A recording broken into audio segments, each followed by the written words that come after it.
what to do. What a nice mantra to start this every day, every Wednesday. Truth. Where no one can tell us what to do. It's up to us to be the best people we can be, hey? Not nobody's, yes. It's all on us. Don't forget to add to the Facebook. Oh, yeah. I'll do the land acknowledgement, and then I'm going to... You should add it to the Facebook first. First? Okay. Oh, yeah, and then it's part of it. See the land acknowledgement. Good call. So, yeah. We are going through YouTube now. And then what I do is I get my link, and then I copy and paste it. Copy and paste the link in Facebook. That way we're getting trafficking to the YouTube instead of to the Facebook. Yeah. Because if I had to pick 100%, I would go with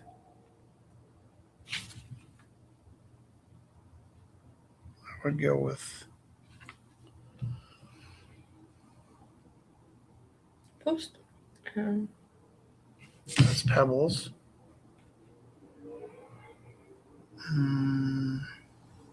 Okay, and one more. And then I'm going to start with the land acknowledgement. Perfect.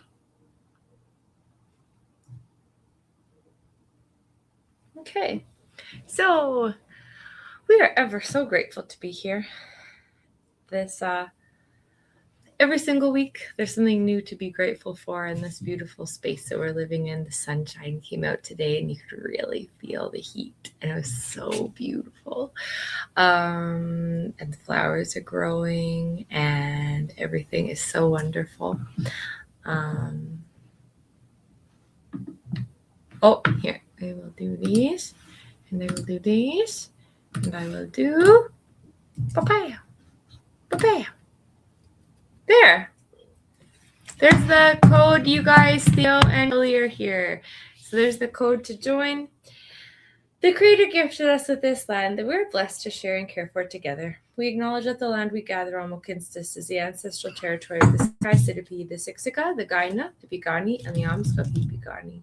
We acknowledge all First Nations and Métis of Treaty 7 lands, the Sutena, the Ithkabi, which includes Bearspaw, Chiniki, and Goodstoney. We commit to advancing reconciliation, guided by truth, respecting treaty laws, and humbly walking alongside First Nations, Métis, and Inuit. We recognize all who live, work, play, and make art on these lands, and who now call this place home. No. So I was sitting today, screwing around with some pentagrams. Oh, wow. And I started making this, actually. I'll show you. With a lens and the intention of having one of my two drawings. And I really went deep into it.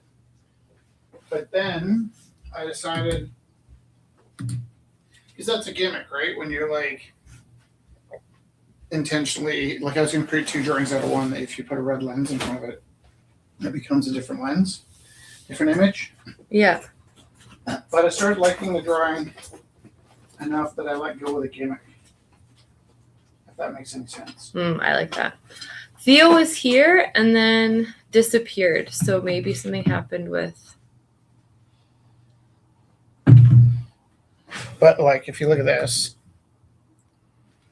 that's what shows without the lens. So all the red. Oh, sorry. All the red oh, yeah. parts disappear. But I just liked how it started to look. And then you know what happened? What? I spilled my coffee on it. Oh. So then I have to strategically spill my coffee on it all over the place. That is a good lesson to learn for the kids too. They're like, I don't like this spot. I'm like, do more spots. Yeah. I'm just going to message Theo and see if I hit the wrong button or if he's okay. He might want you to send it to him by the email, the same link. He was on it. He was right here. Oh, there he is.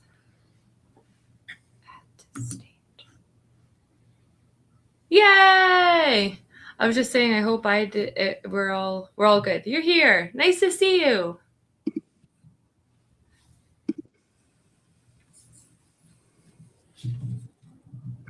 Greetings and salutations.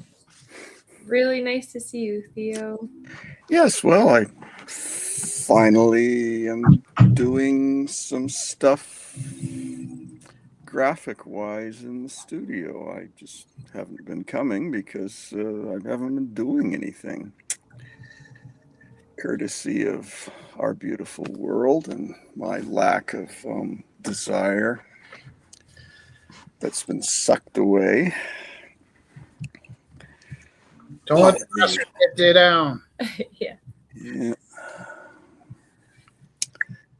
Anyway, good to see you guys. Nice to see you. Are you going to be having a book release signing party for silent readers soon? We are going. You mean this one? We're talking. Yeah, that one. Oh, this old thing? Yeah, that old I thing. just had nothing else to read. Oh. So the release. Hi. Hi, Kelly. How are you? Good. Busy. Good. Tell us about your busy, Kelly. Getting ready for Saturday at Westgate for the market. And then there's a music festival at Deer Run Plaza Right. down in the south, and it's like a music festival. It's a market, but we have live music. Nice. And some of those people have actually been on my American Idol. Nice. So it's free. It's free. And there's vendors. So me and my other friend, I invited her because she had a really bad week last week at a market because she was caught in the hailstorm that hit outside and it wrecked her tent. Video. So I said, come and sell your fudge with me. So we're doing that on Sunday. And I've been working on my mom's house still. My dad's been in the hospital. When do you think you'll be done in your mom's house? I'm hoping by the third week in July because I'll be away in Edmonton at an art show. So hopefully. Yeah. It's a furry art show, but it's still an art show. So I was teaching this kid, and he was like a kid that really didn't connect with school. And I was supposed to do like a reading test with him. And he's like a pretty, like, streetwise, he kind of knows what he's doing, but like school-wise, it just wasn't his thing. And so it was testing him on words. And I tried to ask him if he knew what this word meant, and he's like, furry. He's like, wait a minute, furry? And he just was so like shocked that I said that word because to him, the word furry was exclusively a dirty word.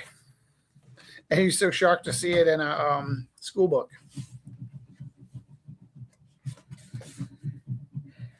That means he just needs to read a little bit more. Yeah. That's okay. They're everywhere. The furries, right? Furries. They're everywhere. How old were you when you first found yourself as a furry? I don't classify myself as an actual furry. I just had a dream when I was 15 that I was running through the woods with wolves. That was it. Did you enjoy American Werewolf in London? My favorite video. Yeah, I quite like that one. That's my favorite one. The first one. That's where I discovered Van Morrison. There's a American Werewolf in Paris. Yeah. And then that one's kind of cheesy-ish. Yeah. The original is better. Yeah. But besides, I also like, I follow Rick Baker. He's the guy who did all the special effects behind the scenes. Yeah. So, like, it's kind of cool to see how they did it and everything, and it's really neat. So, did you see the wolf? And then the second one is Underworld. Oh, Underworld, nice. Yeah, with Kate Beckinsale. There's quite a number. And then the third one is Van Helsing, and that's it. You don't watch any other movies?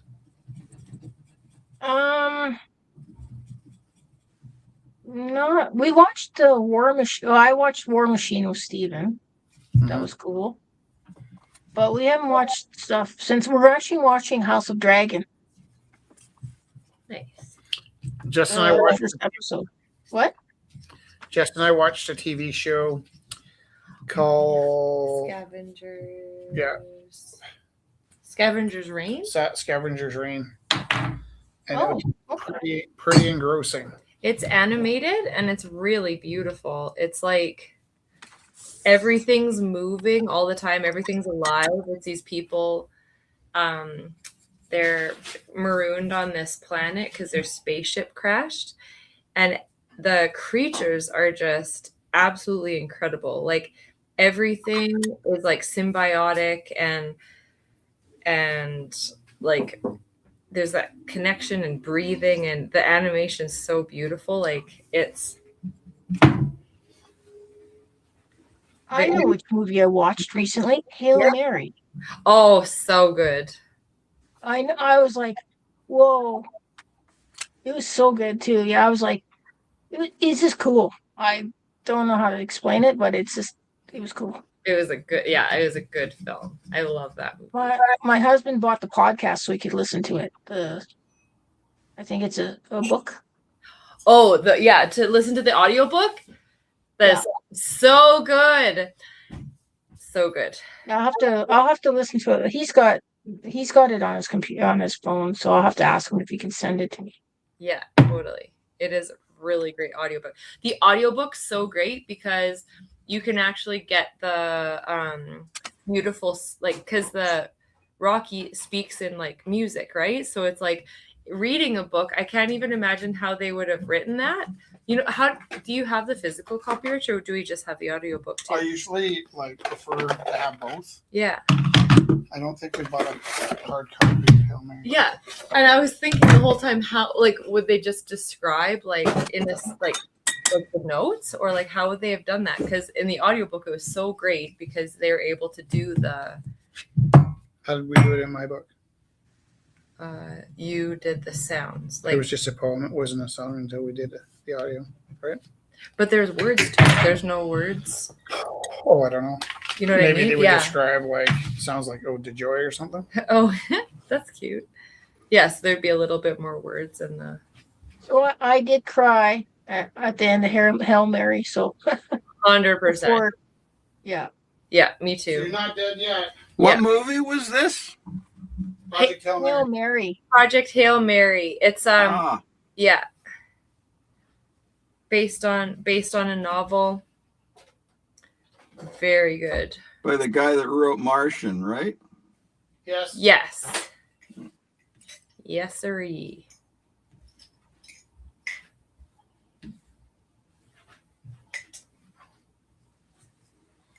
Yeah, that was a good one. And we were watching For All Mankind, and then it just turned into Love Boat in space. They even made a joke about it, like the writers are like, "What are you doing to us?" And they just threw it in like, it's like, you guys know this sucks now. But the first two seasons were amazing. Maybe it'll come back. No, it won't. No. It's bad because they fired all the writers. That's what happens with every show. They just think they can do it on their own. What I think happens is they hire kind of like most shows. I think they hire kind of like maybe actors you might recognize from bit roles somewhere here and there. Yeah.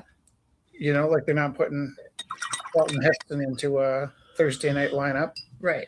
But then the actors kind of get to be famous, and then they just start, having to pay the actors more. Mm. And I think that they end up doing that at the expense of the writers. And really, any good TV show, well, it would need a good director. But before it needs a good director, it would need a good star. But before it needs a good star, well, before it needs a good editor, it needs to be a good story. Yeah, Yeah, and right? it's good to be written well. And it's so funny that I feel like, who's your favorite script writer? a lot of people, unless the scriptwriter's the director, they kind of skip over that part. I think directors, I especially think producers, are way overrated, and stars, right? Like, But the stories are so important. I for a little while I thought I might like acting, and then I realized like I would be limited by what I looked like, right? Yeah, who you were. I mean, like if you're an actor, you can always, unless you're like a very like special like chameleon, you're basically, I'm yellow and you're green, and I'm always going to play the yellow. And if I play green, everybody's going to flip out and be like, that guy's supposed to be yellow. So, it's like I'm like one color in a palette. Mm. And I really admire people that can flourish in that community. Like, no, it's about the show. It's not about our individual egos. I'm like, keep telling yourself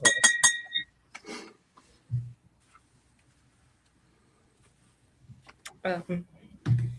On the topic of writing, you wrote a beautiful book, and Theo was asking about the release parties. And so we are, the release date isn't officially till September 1st. And so we got them back from the printer. So Lori has been super supportive and has been sending it out to like different bookstores and different spaces, kind of getting it out there.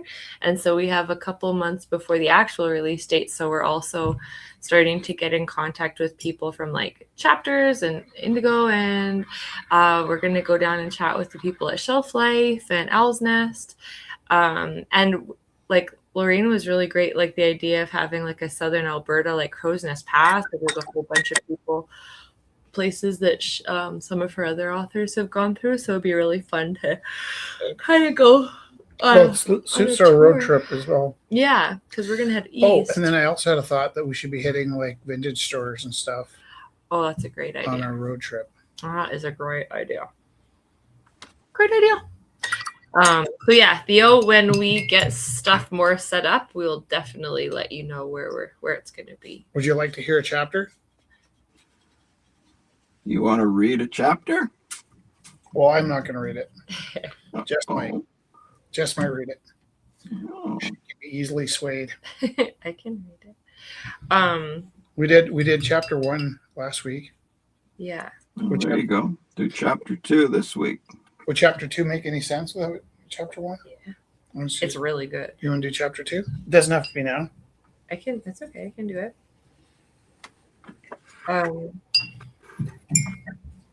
It is an honor and a privilege. Also, I was saying that like last week we were reading the printed out papers, and this week we were able to go and pick them up from Lori to get the book, which is a really beautiful gift. To read chapter 2, would you give a quick synopsis of chapter 1, or just go right into it? I could do. Just pretend I could you do know a what's synopsis. Actually, I wonder as a poem how it would stand on its own. That's interesting. Okay, well, here's something. Yeah. I know Lori wants a ebook. Yeah. But on top of that, I think a thing that I'm going to do is I'm going to do the entire book read by the puppet version of myself. Oh my god! And put that on the YouTube. And I don't think it'll affect the sales, because I figure if somebody sees it, watches the whole thing on YouTube, maybe they'll buy a copy for their nephew that might like it. Right.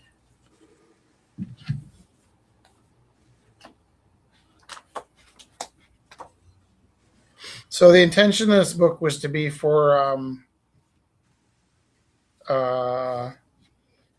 kind of like kids that really haven't started loving reading yet. Yep. So I didn't push a lot of the usual conventions. That's all I'll really tell you. I've noticed most of my like writing and reading friends don't love it, but I feel like the kids that have read it so far are crazy about it. So I liked it. Yeah. Oh, have you read it? Yeah, we said. I don't know if it was a final, but I quite enjoyed it. I think you got like the closest to the final that we had. When did we send that? We were talking like this. Quite a while ago. Yeah. Okay. could I be so bold as ask what you liked about it, or is? You're asking me to remember. Oh yeah, that's fine. You know me reading. Read a book. Oh, that's great. Close it. What was the author's name again? Yeah. He remembered he read it.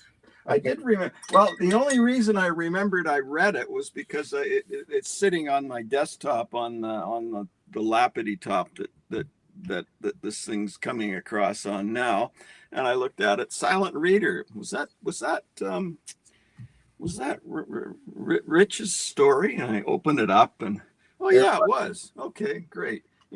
But yeah, no, I read it months ago, and I've since forgotten it. And do you remember there was an old grumpy man named Russ? Yeah, I do remember because I remember reading the first bits of the story, and he was talking about the grumpy old man got grumpy at him because he pissed on his lawn. Well, we never really find out who pissed on the lawn. We know. Russ knows. All we know is that he said it was his dog, and later on he admits that his dog is a puppet. So really could be anybody. Give us a little reading there, Zabaloo. So, chapter 1 is called Thunk, Thunk, Thunk. And we're introduced to Owen and Russ. and Owen's dog, quote unquote. His dog has a name, doesn't it? Mr. Smith. Right. And we don't really bring Mr. Smith up too much after we find out he's a puppet. My dog is a puppet named Mr. Smith, which begs the question, who took an actual leak on Russ's front lawn? Right. Chapter 2, The White Whale. The next morning when I get up, I get dressed and go to the shed to get my bike, but my bike's not there. Maybe I left it at Sully's. Can you hang on? Did we read chapter 2 last week? No. Okay. Because I jumped. Okay. I did Sure. chapter 1. Yeah. And then I did the wrestling one. Okay. Powers turned Gotcha. on. Gotcha. We're crazy. We just do whatever we want. Yeah. We're on the Isle of Roux. Mm-hmm. No one can tell us what to do. Chapter 2, The White Whale. The next morning, when I get up, I get dressed and go to the shed to get my bike, but my bike's not there. Maybe I left it at Sully's. I feed the dog and walk to the bookstore. It smells like must. It smells like old people. It smells like feet. But the book covers are all so delicious. Every one of them is just begging me to read them. I've got $8, so I dog-ear the covers a little when no one's looking. The lady at the till will say, "Oh, look, this one's a little beat up," and she'll drop a few bucks off. She doesn't know that I know that she knows. What do I know? I know that she loves readers. I put my books in my bag and I head home. There are 3 textbooks already in there. I've got homework and I better remember to wash my gym stuff before Monday. I go home. I've got Steinbeck, Vonnegut, and a King. That should hold me. I remember when I was little, I used to walk down to our old bookstore with my mom. She was a big reader. I couldn't read at all, but all those covers, all those stories locked inside, I just couldn't sit still. Sully likes to read too. I don't understand how he sits still long enough to read a whole book. I got to get up and move, or sometimes I dangle from a tree. Sully reads fast, and he reads whole books all at once. I read slowly. I hate reading at school because first, the books they choose are lame, and mostly all the teachers think we skip pages, so they give us twice as much to read, and I just can't stand to chase the pages. I read a whole page, and none of the words go inside my head, only the page number. When I read, when I'm left alone to read, I like to do it slow enough to look around. I go into the book, I peel off my skin, and I put someone else's skin on, and I sniff around. I take side quests, and I do the whole thing in the most vivid color. There isn't time to colorize your imaginings for the books you're supposed to read at school. All they want you to do is get 50 pages read, so you can write a test, and then even the teacher misses the point. Like once, my teacher threw me out of class when I said Nick was in love with Gatsby, not Daisy. I couldn't believe it because the elevator guy said, "Hands off my lever." And why wouldn't Mrs. Moggs know that the lever was his? Oh, I just remembered. I need to pick my bike up at Sully's. It's too heavy to carry these books around. You could knock a guy out with a bag of books like this. I don't think I'll ever finish Moby Dick. It's great. I start on the first page every time I read it. I love the part when Ishmael says, "Whenever I find myself growing grim around the mouth, whenever it is a damp, drizzly November in my soul, whenever I find myself involuntarily pausing before coffin warehouses, and especially whenever my hypos get such an upper hand of me that it requires a strong moral principle to prevent me from deliberately stepping into the street and methodically knocking people's hats off, then I count it high time to get to sea." Man, I feel seen. I get that. I love seeing him knocking guys' hats off for no reason. At the pace I read, I make it to the part where he has to bunk with the harpooner before my eyes get tired. If I pick up the White Whale book the next day, I still start on the first page. I've got a copy of Cannery Row like that too. If I drop the book, it just lands open on the page where the soldier and the working girl are waking up, and he tells that old geezer to take a flying fug at the moon. I can see Russ being the old geezer. Do you do that? Do you put people you know into your books? I do, and I read with voices. It's the smells that get me. Like Steinbeck, he'll spend 2 pages describing a blade of grass, but all I do is smell the grass. I smell things in the books I have never smelled, haven't even smelled in real life. And a few times when I finally figured out what fennel or sage smelled like, it wasn't far off. Like, yeah, that smells exactly how it sounds. I'm thinking when I should be reading, and now I have to go back 2 pages. Where should I go? Oh, I know. How about here? Whenever I feel the urge to go into the streets. I love the front cover. Lori does such an amazing job of her design. And so the front cover is based on a painting, and the painting is on canvas, and the canvas was photographed, and then Rich did a really good job. You input the type after? I did everything on the front cover. Oh, I can see actually where you added the toe because the painting goes there. Yeah. But did she take the photo of it and send it to you? Photo of it, yeah. Yeah. So it's like the photo of the painting on her wall, which she got from Rich years ago at Gorilla House. And this kid with his shoe missing is just prophetically waiting to be. It is pretty wild that I couldn't get the cover right because I didn't want it to look like AI. And out of the blue, Lori just sent me a cover that I drew like years ago. And it was just something she liked that suited the book. So that was nice. It always works out. Everything works out. Especially with someone like Lori, who really does, like, she keeps everything. She's a good archivist as well. Do you find? Mm-hmm.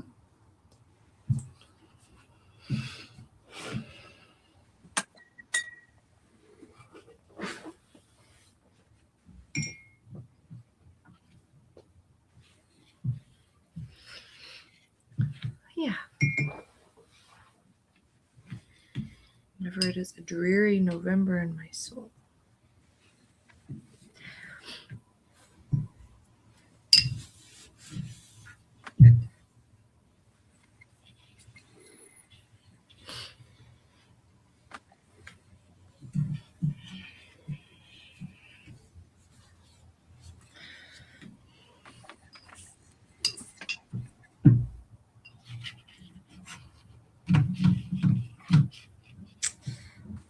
So yeah, so everything will coming out in September. We'll do a bunch of stuff.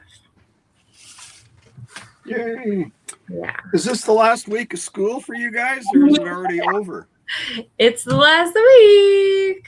We're frazzled, but we're getting there. Oh. Yeah.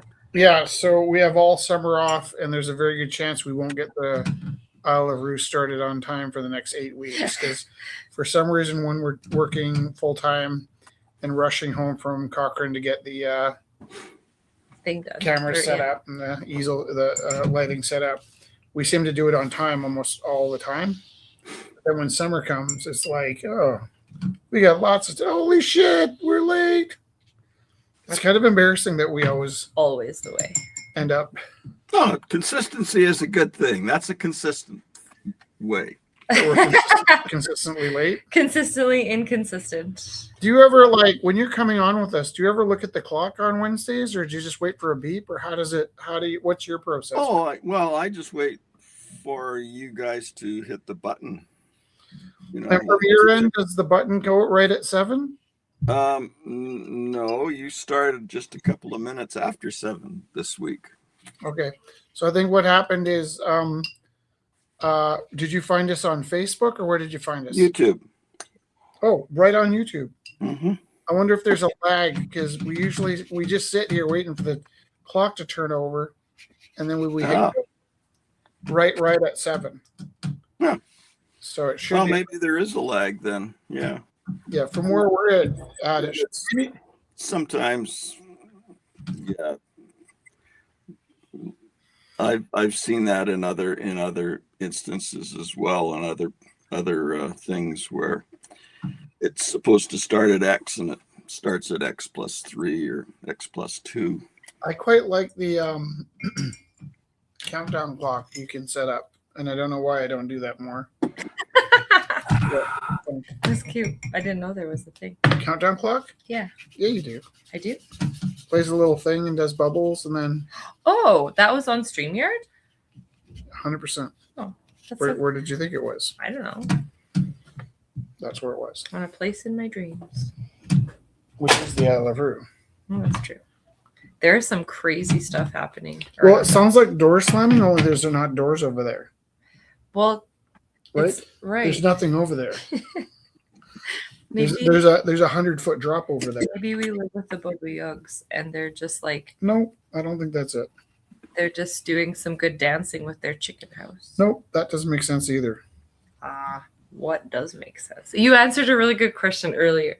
I was asked, oh my god, look at those trees, Rich. Are you kidding me? Not even kidding. I asked you what you thought between I think therefore I am and the idea of like thinking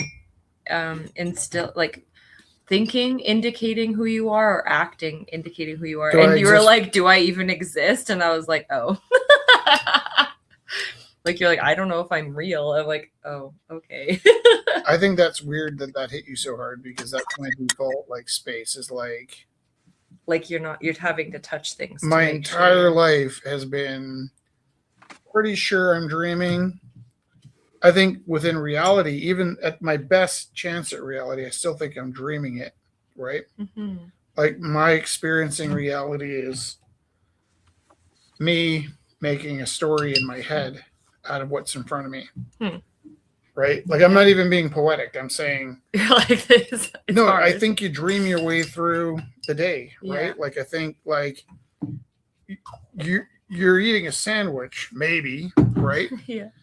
And I'm not saying like this kind of leads into maybe we're in a zoo in space or something, but also like the way like a plant, reaches up towards the sun. Your experience eating or existing is like it's like you're dreaming it, right? You're creating a narrative in your head that is no less like a dream than the dreams you have. It's just that the difference is with the dreams, that they're dreams. Like you wake up from a nap and you go, that was a great dream, but you're actually dreaming the experience when you're thinking, does that make sense? I feel like I'm using the same word over and over again, and it's not getting more clear. I read something, I think it might have been yesterday, that totally terrified me. Let's go. Apparently, they've been doing this survey analysis for quite some time, and I don't know if it just applied to America or if it was everywhere, but they discovered that approximately 40% of the people that they talk to have no internal dialogue. Oh. How is that possible? That's really interesting. That's scary as heck is what it is. Yeah, that's true. Okay, but can I say this? When I was young, to explain my grades, one of the things my mom suggested is she thought I might be dyslexic, and the counselors and all the people that tested me. I never got a hard diagnosis of being dyslexic because of my ability to cope. So whereas maybe somebody that didn't cope well would have all of the traits and they'd get the diagnosis for dyslexia. My first encounter with that was in grade 3. It so happened that my mom thought I was bright and my teacher thought I was dim. And my principal at the time had done her doctorate thesis in dyslexia, right? And these were kind of new things at the time. So anyway, she was an expert and she had me go in her office. And after a bunch of, time at the counselors and some time at the Vancouver Children's Hospital, she had me read a few paragraphs out of a book and said, no, he reads too well to be dyslexic. Send him back to class. He's lazy, which I don't think is true at all. That said, having grown up with a kind of loose diagnosis of dyslexia and no real way to explain or internalize what that means, I definitely don't see words dancing around the page like they show in the movies. Like in the movies, they kind of have a movie experience to tell the story of dyslexia, which I don't think is how people see dyslexia at all. What I can tell you, though, is if you had dyslexia, you would see what you see, right?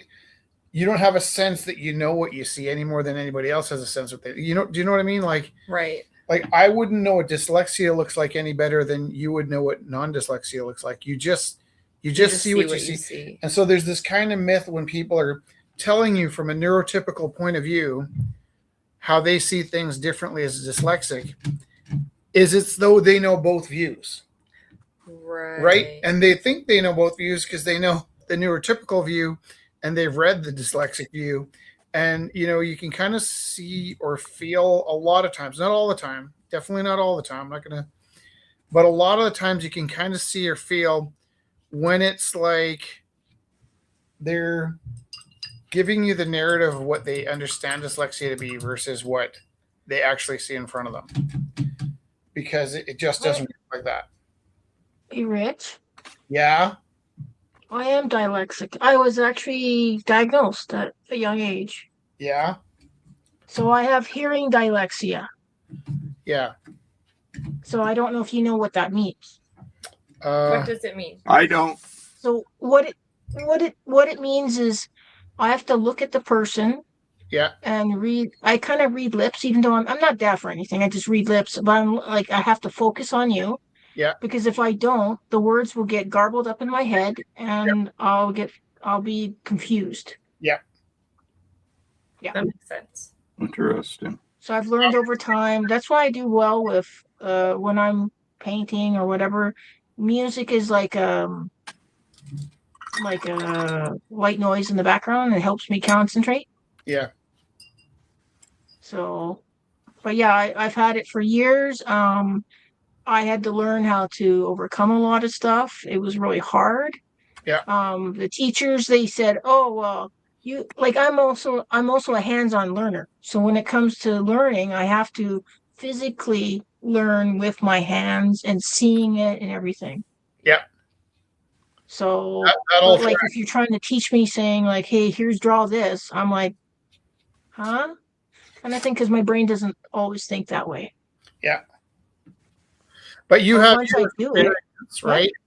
You have your experience, but you don't know what like, the person next to you's experience is. And that's the thing I find like distrusting when I believe you have dyslexia, by the way.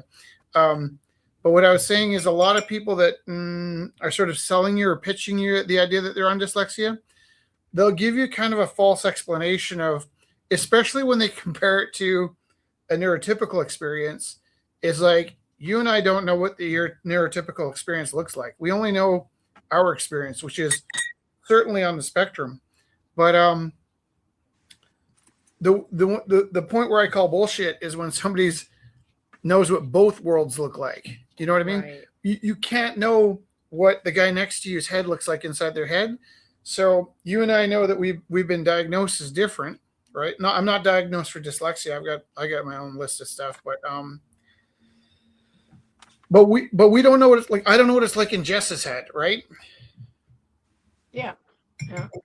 One thing I did find though, just one time in my whole life, I did find somebody that sees the way I see, or at least created something that approximates what I see. So I believe they see what I see.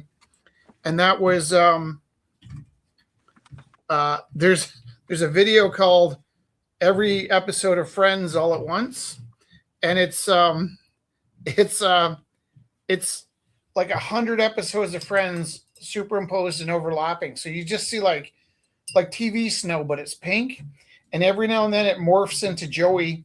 And then in the first few seconds, because the opening credits were slightly in different places, you see where all the scenes come together, and you can faintly see the word "friends" in the background. It just landed. Zach just landed. Oh, nice. And that's exactly what it's like seeing like 15 once. So here's an interesting thing about your painting. I can actually see it's off to the top of the right in that tree. Yeah. The two trees on the right. This side. This side. No, over. Keep going over. My No, other other way. Other way. Yeah. Right there, where Yeah. the orange is, it looks like a phoenix. Yeah. Cool. So I can see, like, even though it's two trees, Yeah. but because the where they join, it looks like a phoenix. Very cool.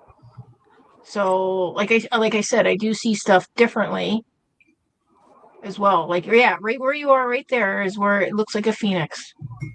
It The is. orange and the yellow, Yeah. which is really cool. Agreed. So, but yeah, like I also have that other syndrome, which is triple X syndrome. So the triple X is I have an extra chromosome, and so they were saying that my parents hid it from me, so my IQ is really through the roof, but it's not on math or English or anything. It's creativity. And so my creativity is right through the roof. And that's why everybody says, hey, your stuff is really cool. And I don't think so. Like half the time I'm like, oh, that's cool, but I don't think it's good. You know what I mean? Like all too well. Yeah. Yes. 100%. Yeah. So that's why I'm kind of I'm a little bit more, I guess I'm humble, about it. So when people say, oh, this is awesome. And I'm like, oh, thank you. But I don't realize it's awesome. You know what I mean? Yeah. Yeah. Yeah. I don't have that condition. I don't have the humble condition. I'm like, mine's the best. Look at it. Want to read my book? Here's my TED Talk. Like that. I'm anti. So now, just because you put the purple in the background. Yeah. Now it looks like mountains to me. Yeah.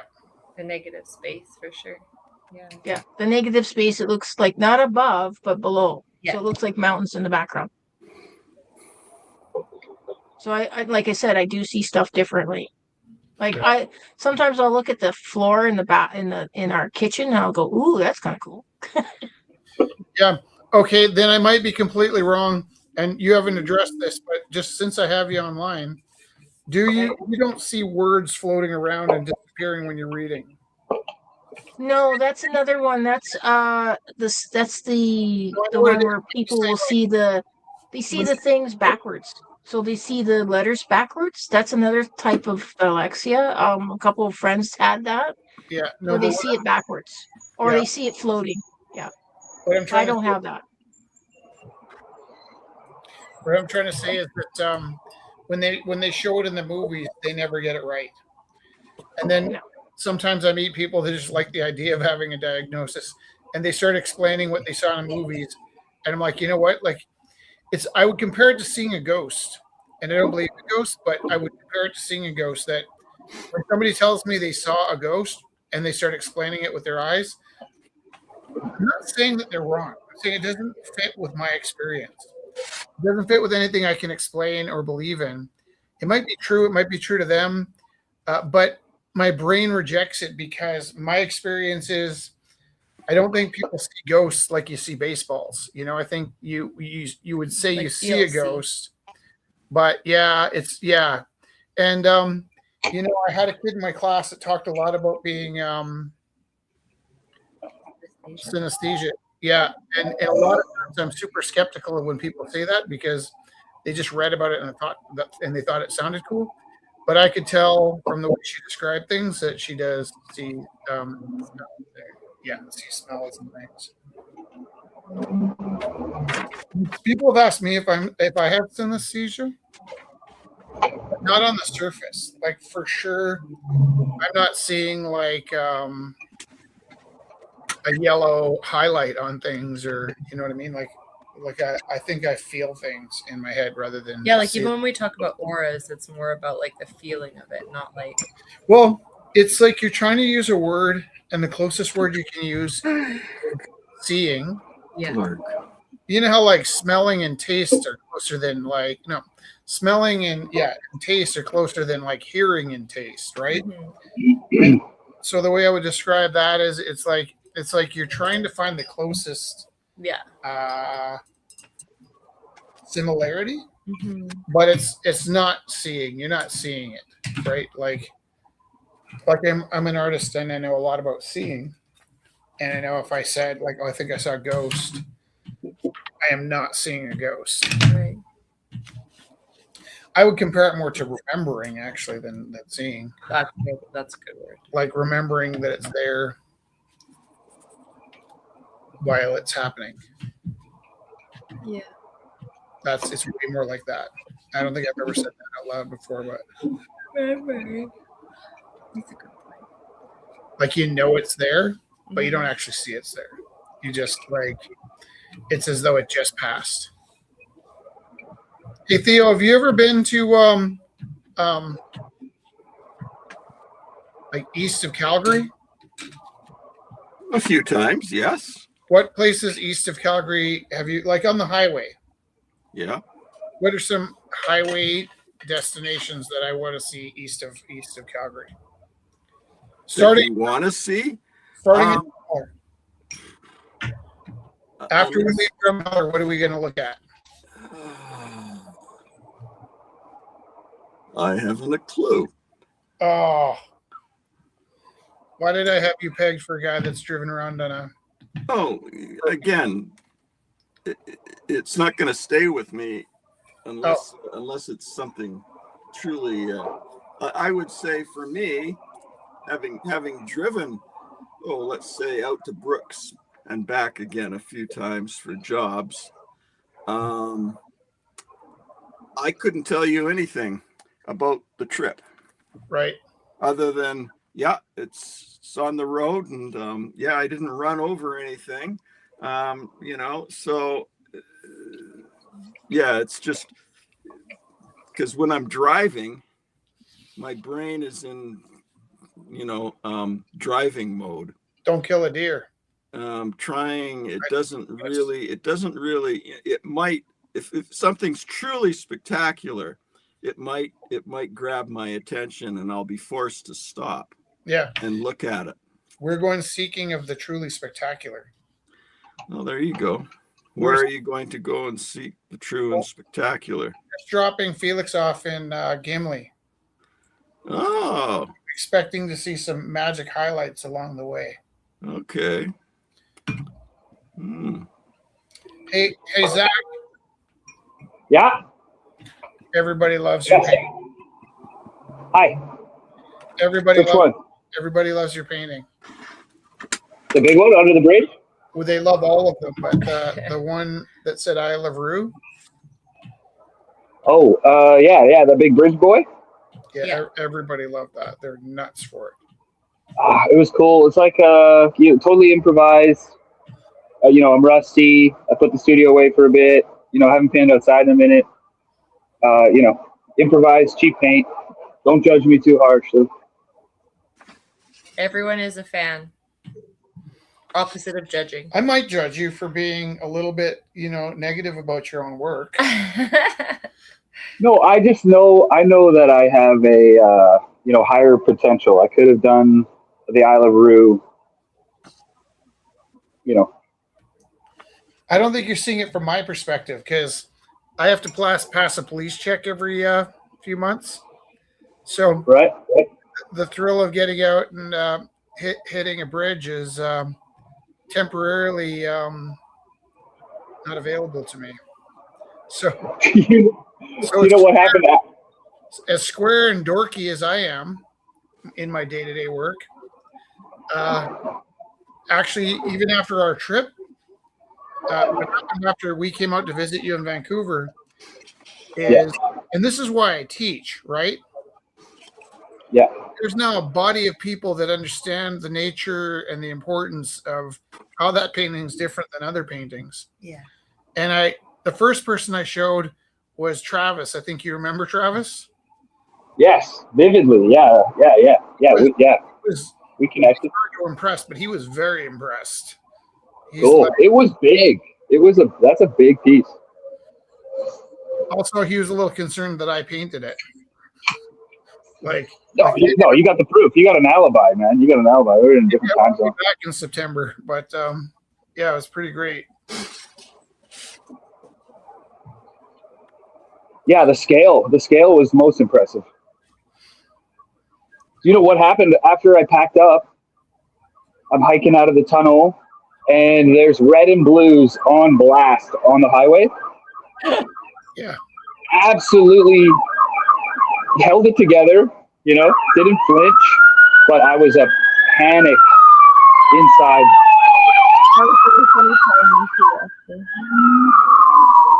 I'm covered in purple paint.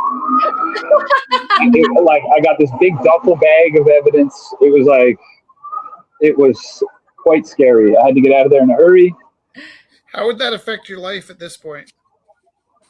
Oh, not at all. No. The guy would. Yeah, no. How could it? No.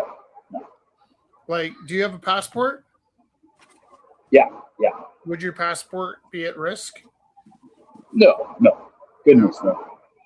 Goodness. Out here, where I was, yeah. Little slap on the wrist. I mean, ironically, and I'm going to say this on the live stream, you had the kindness to bring some particular stickers for my students. And I was like thinking to myself, I'm going to explain to them before they figure out what these are for, not to use them for what they're for, at least on the school trip. And then the one kind of like the nicest, like straight A kid with the perfect record does like a high jump and slaps it on a he just intuitively knew what to do with it. And he goes right up and bangs it onto a street sign. And right like the closest vehicle to us looked like a DPD. And we're all just like, ugh. Like, what was also incredible about that group of kids is at the end of the tour, I asked, okay, hey, who's got, who needs another sticker? And everyone put up their hand. Like, oh, I didn't see that coming. Oh, God, okay. It's great because the kids were tired and a lot of the kids that would have told on us didn't go to that part. Yeah, nice. Yeah, nice. But like 100%, like there would have been kids had everybody come that were like, I don't think this is right and proper.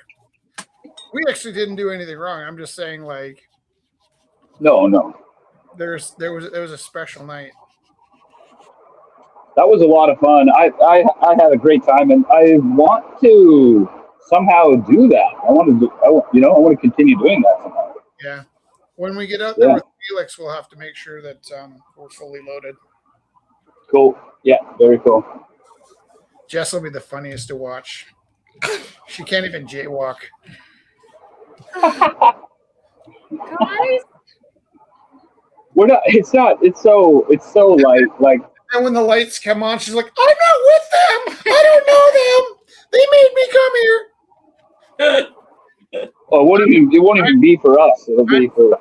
I've seen her roll. She will roll on us so hard. You're not with me. I'll just go get coffee. I don't know them. That's what freaking Peter did. Jesus. I wanted to paint outside today because it's a scorcher, but I couldn't get it together. I was already late, so I'm just on the balcony now. How are you doing with toxicity? Yeah. Everything's relative. I developed a real toxicity problem in art school, but I think we're using better quality paints now.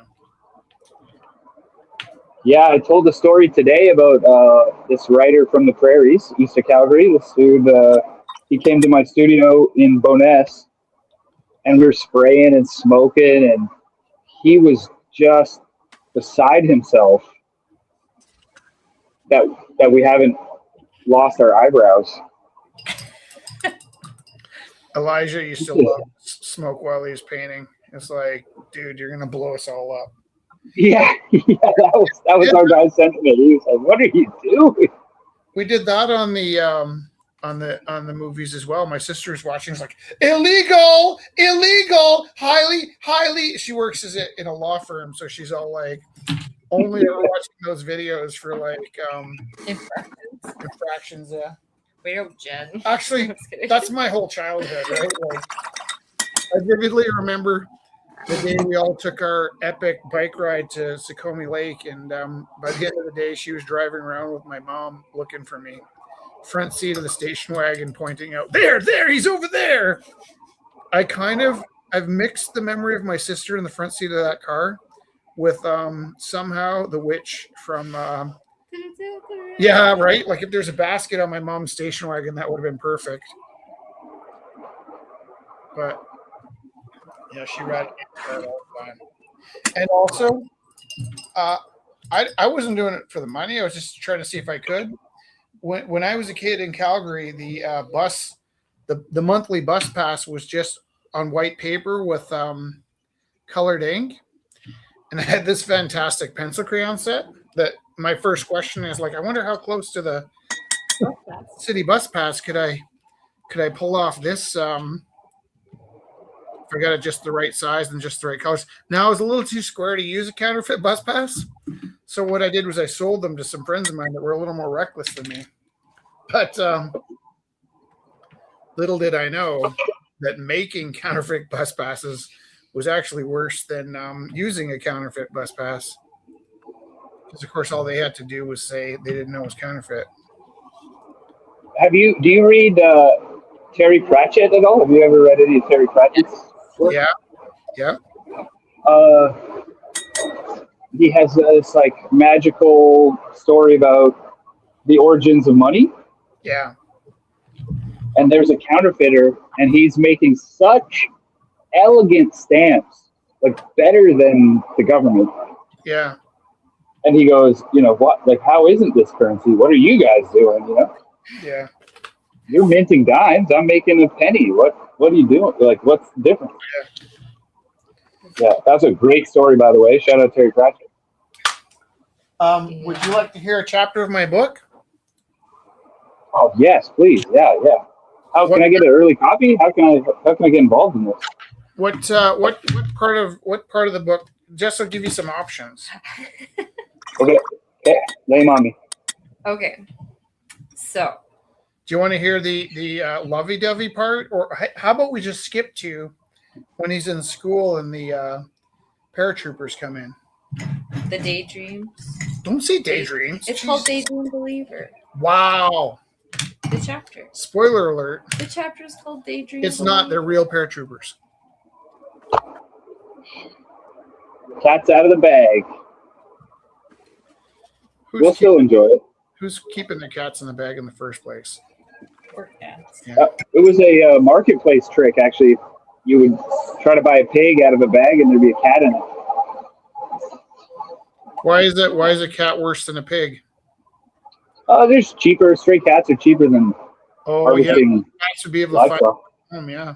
For meat. Yeah. Would you have a problem with it? Yeah. Oh, okay. Yes. Yeah. Oh, yeah. Yeah. So the official release date is September 1st, but we're gonna release a few words right now. Yeah. Oh, the leak. Okay.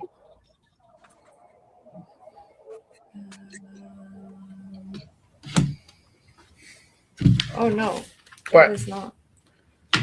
I was wrong. What? That was a different daydream. That was a different thing. Oh. I was wrong. It's right. I'm coming. I'm doing it.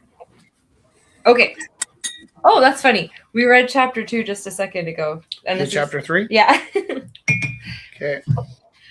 Chapter 3. Silent reader. Getting there. I'm going to be late. I didn't grab my bike. I was reading Moby Dick. I grabbed my backpack instead. I should have unloaded my books, but no, I took the whole bag. Now I'm running for the bus, and my stinking book bag is weighing me down. Old Russ is in the driver's seat and looks me dead in the eye and smiles as he drives right past. So I keep running and catch the next bus at the next stop, which is stupid because that bus is going to arrive 5 minutes later either way. But the feeling of moving is better than the feeling of waiting. So I hustle to the next stop. Lungs on fire, bag dragging like a sack of potatoes because it's so heavy. I almost missed that bus too. I'd be locking my bike up by now if I hadn't left it at Sully's. Now there's no way I'll get to school before they lock the side doors. I'll have to go around to the front, sign in, listen to the secretary, tell me about punctuality, yada, yada, yada. Ah, snot, the next bus. I should have dumped some of these books. Hustle, hustle, hustle. I get to my locker. I'm not even sure what class I've got, so I bring everything. Eventually, I figure out it's gym. Of course, I did not bring my gym stuff this morning, but when I get to the change room, open my bag, it's there anyway because I never opened my homework bag all weekend. My gym clothes have been marinating there since Friday. It's ripe, like clear the room ripe. I only had one sneaker, so I had to sit out anyway, but I changed, so I got in half trouble. I keep one eye on the book I was reading and one eye on the plastic puck because you can survive getting hit by a puck while reading in gym class, but you'll never live it down. Floor hockey sucks. I don't like floor hockey. Guys are always smacking you in the ankle with a stick. I'm fast. I can get to the puck. Sometimes, often it's that lifeless orange ball. Sometimes it's a tennis ball or a racquetball. Boy, the racquetball adds a layer. I don't like floor hockey. Todd does. You can see it's the only time he doesn't have to stress about smashing people to the floor. You're not supposed to knock people down playing floor hockey, but you can see the gym teacher kind of likes it. He's always got a don't be such a baby look on his face when you get knocked down or have a bent knee or a bleeding eye. I don't like floor hockey days. When I put my stuff in my bag, I had to promise I'd put my gym stuff in the wash tonight. I had no new homework today, but I was a week behind in everything. We're reading The Giver again, so I'm not behind in English. I kind of lucked out, kind of. I'm behind in math. It has been difficult this year because some kid that had my book last year or whenever wrote all the answers in the book and they got most of them correct, but it's been difficult to figure out the questions with the answers in my face. There's a girl in my homeroom I want to talk to before the long weekend. If I don't talk to her by the break, I think I'll lose my mind. But also, I figure she's stuck in class with me, and if she doesn't want to talk to me, it's kind of an awkward thing to do to make her uncomfortable. Sometimes I think it might be okay to talk to her because whenever I need a pen, she's holding one out for me before I even ask. She sharpens my pencil too sometimes. The first week of grade 8, all the girls from the other school started going out with all the boys from this school. Gosh, everyone gets crushes on everybody, and then it only lasts a week, and then they all switch and go crazy.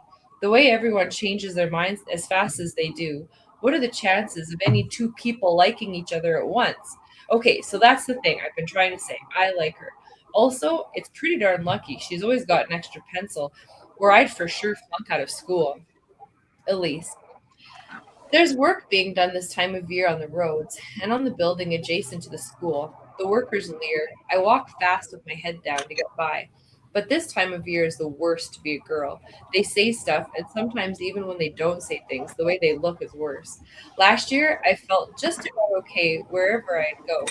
Now I go out and there's leering. Sarah thinks it's hilarious. I swear she picks sweaters that squish her outer boobs so the workers leer even more. I don't like it. Mr. Simmons sits me in the desk next to his. It's creepy, but maybe he's just keeping me away from the boys. Todd was always poking me with his ruler, and Mr. Simmons moved me to his desk, which I don't think is fair. Why didn't he move Todd? I used to sit next to Sarah. Sarah's a pretty good friend, but she's loud. She wants to talk about boys all day long. I think she'd be perfect for Todd if Todd would leave me alone long enough to notice Sarah is goo goo over him. My mom doesn't want me talking to boys. She married my dad really young, and you'd think she'd be a little more forgiving based on the things my grandma says when she's angry. I don't care. I don't need to talk to boys. And I've got Mr. Simmons to keep me company. Not not too long ago, we got a new kid in the class. He's weird. He can't sit still for even a second. He spends all class looking out the window, and half the time the teacher talks to him, he doesn't answer 7 or 8 times in a row. He must get in so much trouble at home. I'd be dead on the second call home. I don't see him much at lunch. I think he must get a lot of detentions. I wonder what he's always dreaming about. You can hear his brain buzzing, and he moves a little like a cat when he's trying to fix himself in his desk. He's funny. He says funny things, though you never know if he means it or if he's just a little off. I like his eyes. I like cats. I wonder if he'll ever tell me what he's dreaming about. I'd like to see what's behind those lights in his head. Owen. All week I'd been noticing the screws that hold the air shaft on were half dangling out of the wall, and I couldn't help thinking that the custodian must have been fixing the vent and maybe got distracted before he finished screwing the screw into the air duct cover. I don't want to freak you out, but something crazy just happened. I'm in math. I really shouldn't be sitting this close to the window. There are still leaves falling on this side of the school. At first, I see a big honking poplar leaf floating side to side, swaying like a rowboat down from a tree that is just a shadow from where I'm sitting, and another, and before I know it, like a rainstorm of leaves comes down, a leaf shower. Only they aren't yellow or orange leaves, they're black and gray. They're black and gray parachutes, and one by one, men are dropping into our schoolyard, tucking, rolling, tumbling, and detaching their cords and lining up. I don't even think twice. Sogs, I yell, and I point out the window, and my voice jams, and I just point, and Sogs just tells me to sit the heck down, and I grab Elisa's hand, and I say, "You gotta come with me," and she gets up, and without asking why, and I drag my desk under the duct and put my chair on the desk, and I climb up and jump and just hook my fingers into the screen and it pops off, only taking a few of my fingernails. I wipe the blood on my pants and I reach for Elisa's hand and pull her up. And she jumps onto the desk and she climbs up the chair and I put my hands on her hips and boost her up to the shaft and I push her feet and she goes in. She steps on my face and boots my nose while I'm trying to shove her in. Todd is looking out the window and having a panic attack, and he says, "I'm coming too." I hold my hand up assertively and say, "You come, you do what I say. You got that, Todd?" He does, and he jumps up and almost knocks me off the desk, boosting himself up onto the edge. I help step him in. Mr. Soggs is starting to catch on to what's going on and comes up to the desk and I say, "You're too big, Soggs." And I jump and almost slip my grip, but I bounce my foot off of Soggs' bald head and get a little boost and I lift myself in. The grate is dangling and I can see into the classroom. The soldiers bust open the classroom doors. So I scramble after Todd and hope he's going the same way as Elise. And we scramble down the air shaft and turn left and right. And eventually we slow down and stop and wait for the sounds to stop. Todd is crying and Elise is on the other side of him. We settle in and we just wait until nighttime to sneak out. The reason is the only last turn at the shaft is down. We play rock, paper, scissors, and Todd has to lose best 3 out of 3 before he concedes and goes first down the shaft. It makes sense because he's bigger. And so, with the help of a little friction, he drags down the shaft and bashes through the grate at the bottom, and he falls a few more feet to the pavement in the back parking lot. It's dark out, and we're covered with dust, and I go next, thinking Todd and I can try to catch Elise before she hits the ground too hard. I go next, and I twist my ankle a little landing. Todd could have cleared the debris a little better. Todd and I call Elise down and she shoots out and Todd gets her feet and I catch her around the waist before she lands on her head on the ground. The schoolyard is dark and the street lights are knocked out and there is an alarm in the far off. Ding, ding, ding. And Mr. Stogg smacks my desk with a ruler and says, "Owen, you're going to be late for your next class." Ah, crap. How did I end up back here? I get home, leave my bag by the door. I know I should get my gym clothes out, but I just gotta have a sandwich first. I grab Moby Dick and I start to read. Before long, my mom calls me down to dinner. Steak. I love steak, but we get such little pieces. I can feel my stomach speaking a little. It says, "Hey, you better have about 6 of those meat lumps if you want to call it dinner." My mom asks if I like it, and I say I'd like a little more meat. She gets up and puts meat on my plate, and I eat it before I realize she put her meat on my plate. My dad wasn't at dinner. There's no steak for my dog. I figure I should have got my gym clothes in the wash, but I should do something. math, and I just want to read a little while my stomach settles. The harpooner doesn't sleep in bed. He sleeps with his weapons. He's got tattoos that look like maps of places no one's ever been, and he eats raw meat for breakfast because he says it keeps his aim straight. He's not mean. He just doesn't talk much. And when he does, it's in a language that no one else knows. That's not the whole chapter. That's a good But place to that's stop. good. Yeah. Whoa. What do you think? Well, we know that Jess isn't dyslexic. Who isn't? Me, because I read so fast. Yeah. Zach, I love reading this book out loud. There's these moments, how Rich writes is like, there's these moments where it's this flow of consciousness. Like the wrestling parts are my favorite parts because it's like you're in that moment and you can feel the like bodies and you can feel exactly what he's explaining. And when I read it, I just start sweating because I'm like, I can feel all of it and I'm like rolling with your thoughts. Like it's really, you wrote it so well, Rich. Now, is this a female's perspective? Did I catch that right? In that chapter, it flipped from Elise to Owen. So Elise was talking about him, and then Owen was the one daydreaming. When it's written, you can probably see it better because it's like it has his name, and then you can kind of see who's thinking. That's incredible. It really is. I could read it forever, Rich. I could read it every day. There's so many things that are like connecting. I have all this the time. thought, like, what if it's not very good and you're just crazy?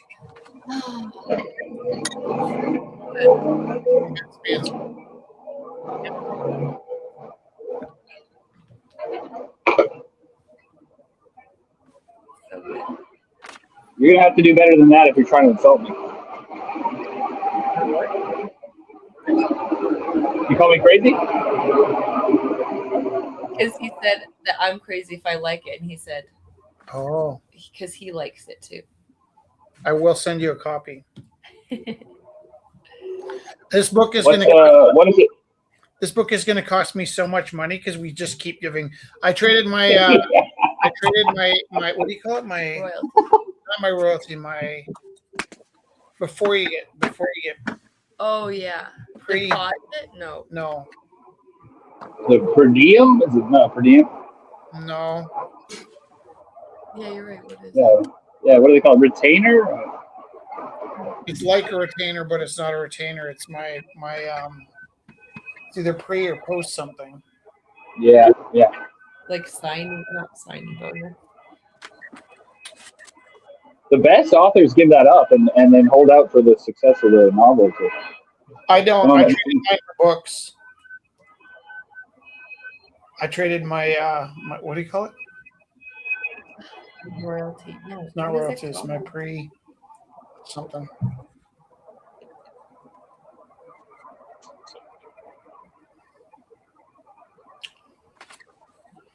Did you get it? What are you using? I'm just trying to look at the word. Like a thesaurus? No, I was looking in the email. Oh, it's not in the emails. From your peers?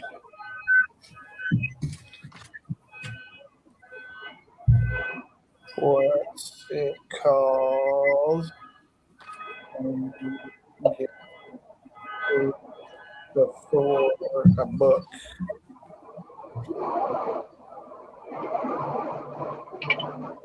Ah! Advance. I took Oh, boy. in the forum of copies of the books. Yeah. Yeah, nice. And then I'll be illustrating another book in trade for copies of the books, which is something I should get on right away. Yeah. On the weekend, I guess. Yeah. But I would 1,000% rather have 5 books than a check. And I got more than 5.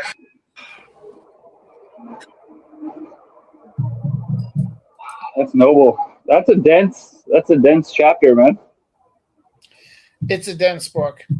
It's Yeah. like It's like a book of philosophy. Like there's so much crammed into, like, it's a thin, like it's not a thick book, but it's so like you said, it's dense. There's a lot of ideas So many ideas. And there's such trapped in a little space. beautiful, beautiful images and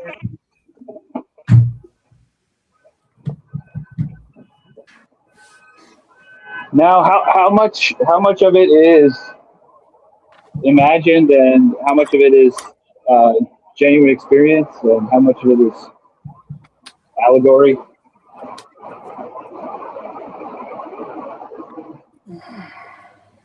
I prefer to say that it's entirely made up because I'm just super creative, but I would say that it's 100% adjacent to, but it's probably about 75%.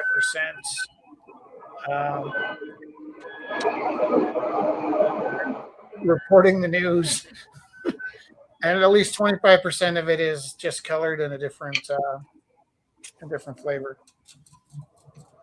it was cool, like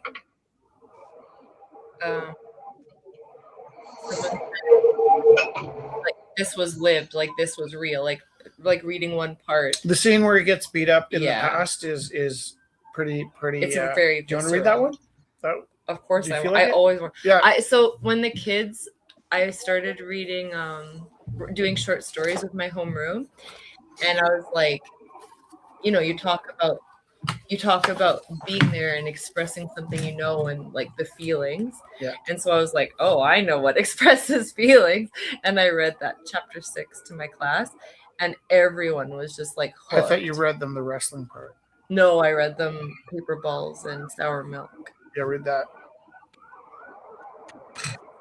If you want to. You don't need to be No, boss. I want to read all of it. Is it okay? Well, I'm going to read it all as a puppet. That's something I thought would be a fun project.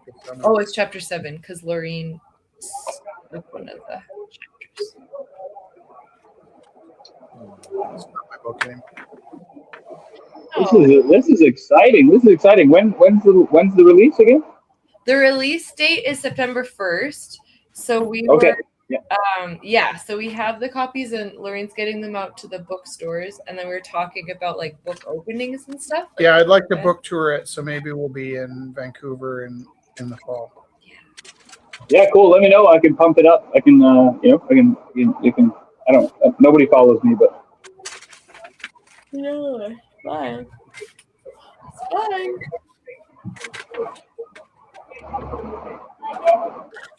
I think this scene happens right after Todd smacks him in the nose or something. He gets bullied a little bit, but he's not too bothered. Do you want me to read it? Yeah. Chapter 7, Paper Balls. By the end of the week, I started to figure out why Sarah with an H was always telling me I was an idiot. At first, I thought she was mad because I took her poster partner, but eventually I figured it out. I figured it out because I went to eat lunch by myself instead of talking to Elise. How'd I figure this out? No, you tell me. Nope, nope, and nope.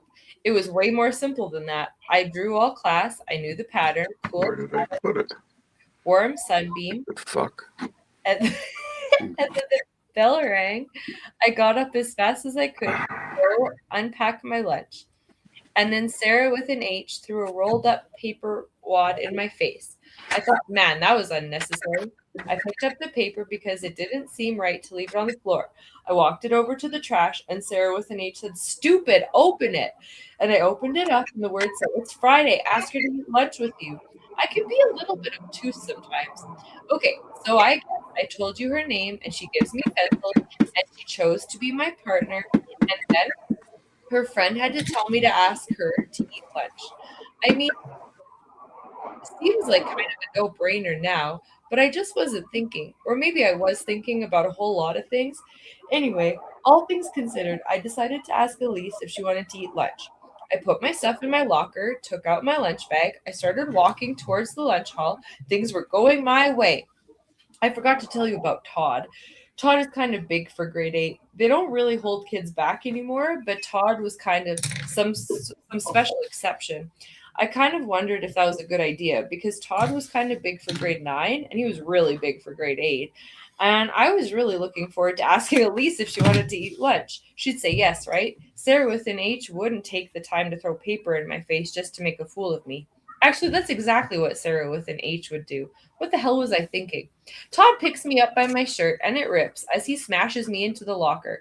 Where are you going without your book bag? Todd says prophetically. I say, and I wonder why he picked today to lift me up and bang me into a locker. But he asks me a second time, where are you going? And I ask, why do you want to be such a cliche, Moose? And he says, because today you're going to eat outside. And he drags me outside in a headlock, laughing, and we go right past Vice Principal. And because he's laughing and I'm choking for breath, Vice Principal says, hey guys, stop goofing around. But he's standing there eating his sandwich, which I think was peanut butter, and he should have known better than to eat peanut butter. So Todd drags me all the way outside and pushes me into a bush. He laughs and goes back inside. My shirt was ripped. It felt funny going to ask Elise to eat lunch with my nipple hanging out, so I pulled my lunch out and sat in the shade of that bush and I ate my sandwich. I was looking forward to Monday. Monday, I'm going to ask her to eat lunch, if she'll still have me. For context, Todd's not that bad. I'm going to tell you a little bit what it's like to get beat up. I used to live somewhere else, and I don't miss it. I lived somewhere else before that, and before that. We move around a lot, and wherever you end up is kind of like the kindness lottery. The first place I lived was really nice. They had a lot of art. And there was a snow lion at the bank on Main Street. Every year, the bank made a giant lion out of snow, and it stayed all winter. You wonder how they do it so perfectly every year. That in the spring it melts off, and you see there's a wire frame they put under the snow lion. Anyway, we moved, and where we moved to, a lot of the kids' dads were really grumpy because there had been a mine, and when the mine shut, the dads started beating the hell out of their kids. So when the kids came to school, the kids like to beat the hell out of each other. So I get there and I'm the new kid, and guess what? Turns out it's pretty great fun to beat the hell out of me. So anyway, the first day I met a real hero was this one day I was walking home and Phil and his brother and David and the other kids jumped me. They all piled on and kept pounding on me. It's scary because you can't see anything. You try and punch back, but it's like a big mass, a monster punching all at once. And you can't hit fast enough or hard enough to even count as fighting back. You go kind of limp and your arms and your legs stop working. They beat me up almost every day. That year I started wetting the bed, and I tried to tell my parents I wanted to move, but they bought a house, so we were stuck. We didn't stay stuck, but there I was, getting pounded until I couldn't move, and then they all picked me up and put me headfirst into a garbage can. I tipped over some sour milk in a mini carton on the way in, and the milk was pouring over my face. I was too stuck to move, but the milk was filling up my nose, and I had to blow it out by taking a quick breath and blowing the milk out of my nose. Then, two heroes, actually older kids, pulled me out by my feet, and when I looked around, Phil and all the other guys were nursing their wounds and stumbling away. The two older kids said something like, "That's not right, is it?" And all I could think to say was no. Did I expect to get jumped worse the next day? Well, it probably won't surprise you that I wasn't thinking about it. I was walking home and daydreaming about Shackleton in the Antarctic when the guys all pulled out of the woods and pinned me up against the back fence behind the garbage silos. I realized I was in a worse position than usual, and I wondered what awful plans they had for me today. Just then, David, who was probably the most decent of the group, came right up to me and started pecking at my shirt, asking if I had a problem. Just so you know, if a fella says, "Do you have a problem?" he's not really asking you to tell him a riddle or anything. No answer in the world is going to stop what's up next. Then he said, "Let's just make this me and you." He reached for me, and I kind of grabbed him around the head, mostly because I didn't like him touching me, and because my clothes smelled like sour milk. I pushed and shoved him, and he fell off his feet, and all I could think to do was push his arms down and to keep his hands off me. So I was sitting on him, holding his hands down. That was the first time I noticed I was a little bit strong for my size. His friends, who had been his friends all along, kind of changed their minds and started shouting at me to smash his face, to grab the rock and smash his head. I looked at the rock because he looked at the rock, and I thought there's only one way out of this, now that we both know the rock is there. So I let him go. I walked over, picked up my lunch kit, and said no.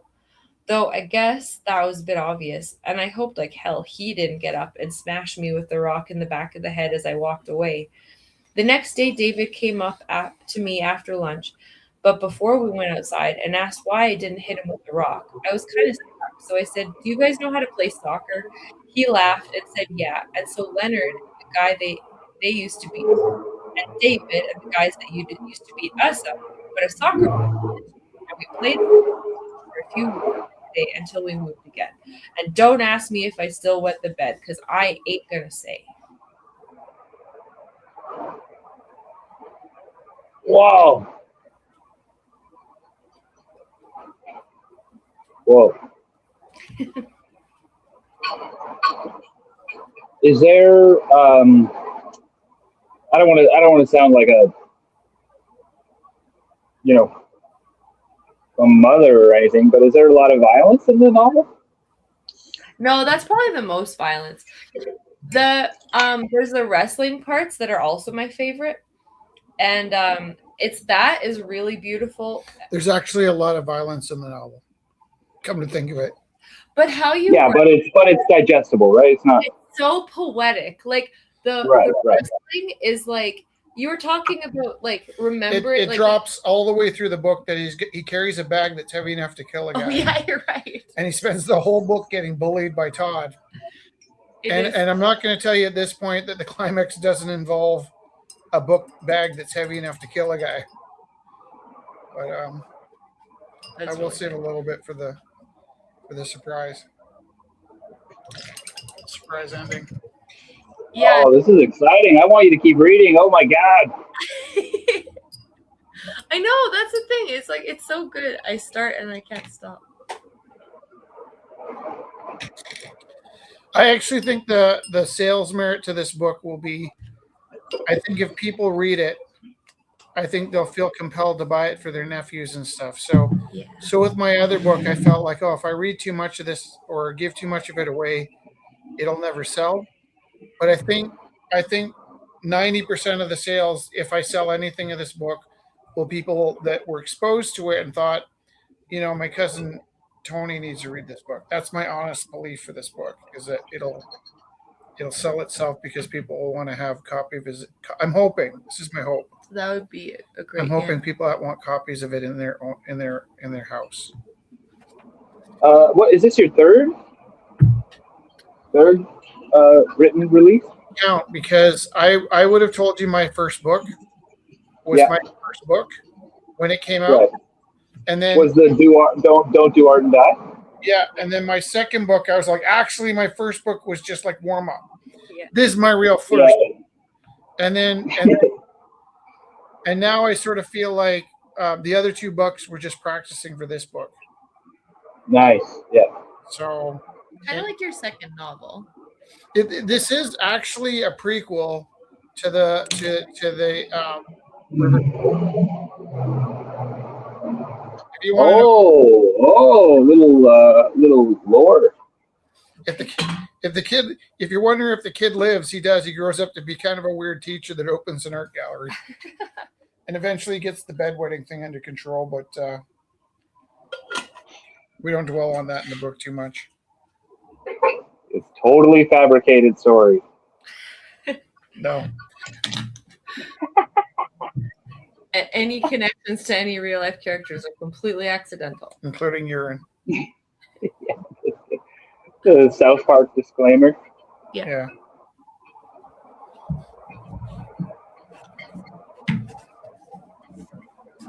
When I was getting set up, you guys were talking about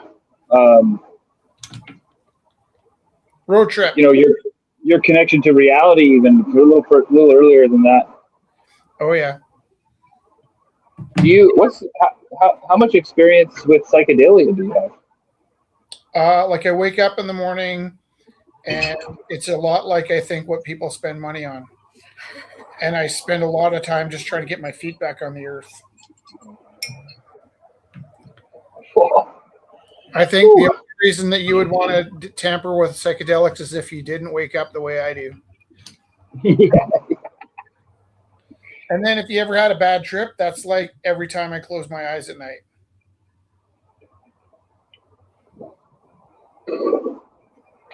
Yeah, nice. Whoa. I don't want. I want to say. I would like. I just want to use the word brave somehow. I don't know. I want to. I want to call you brave. Yeah, what's the like worst experience you've ever had or heard of? Your maybe a friend of yours using the psychedelics. Like, do you know? Can you think of a narrative there, or was it you only ever heard good stories about it? No, no, no, no. It's not. No, it's not all candies and rainbows and fairies and gnomes. What? There's stuff like getting trapped there. Like, so let's say we tried to get, we paid for your condition and then we got stuck with it. That happens. Yeah, yeah. So how would I word this? When I was a kid and I saw One Flew Over the Cuckoo Nest, I never saw that and thought, oh, it sucks that he got a lobotomy. I thought things like, I hope I get a lot done before I have my lobotomy. And when I was young and I thought about tattoos, I always thought like, well, what would the guys in prison think of this tattoo? Like, I need to get the kind of tattoos that you can still pull off. I can't get any of these fancy tattoos. I got to get like the tattoos that the guys in Cell Block 9 will respect. So I don't know why, like, I grew up with the sense that I would eventually lose my mind. I 100% thought that the lobotomy was going to be inevitable, just a matter of time. And whatever grasp I had on reality was like a thing that I also think, like, to some extent, art making is 100% like a comfort and confidence with ambiguity. So when you can deal with two things existing in the same space, you start to open up and function better as an artist. But for me, I actually have a real problem with not recognizing when two things can't be in the same space. So something as simple as planning to be somewhere on Monday and also planning to be somewhere else on Monday is like, I have no problem with thinking I can be in two places at once. And it's not a laziness or a lack of like focus or like not good at planning. It's like, it doesn't occur to me that I can't be in those separate spaces.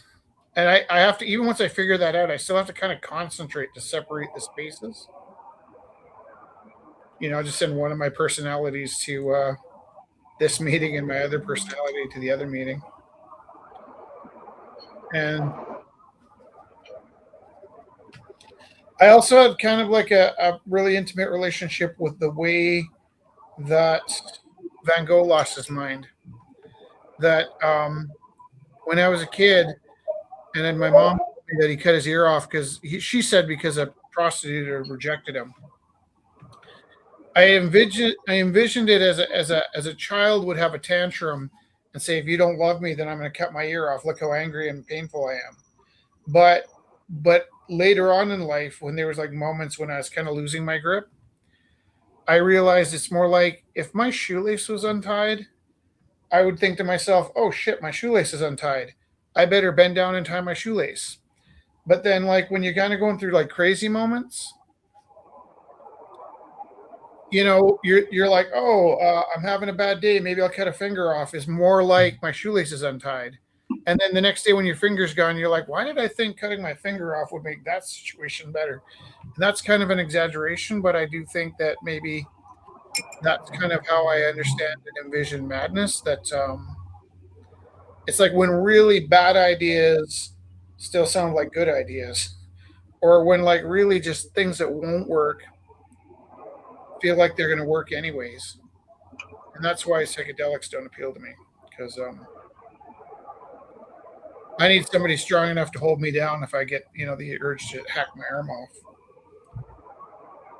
Yeah, I'd recommend traveling to the other side with a shaman if you did start to experiment. Well, and when I say that, I don't necessarily mean on psychedelics. I just mean like on Wednesday, like. Yeah. Like that movie where Christopher Walken's like, do you ever feel like driving into oncoming traffic? I'm like, do I ever like Not? Yeah, right.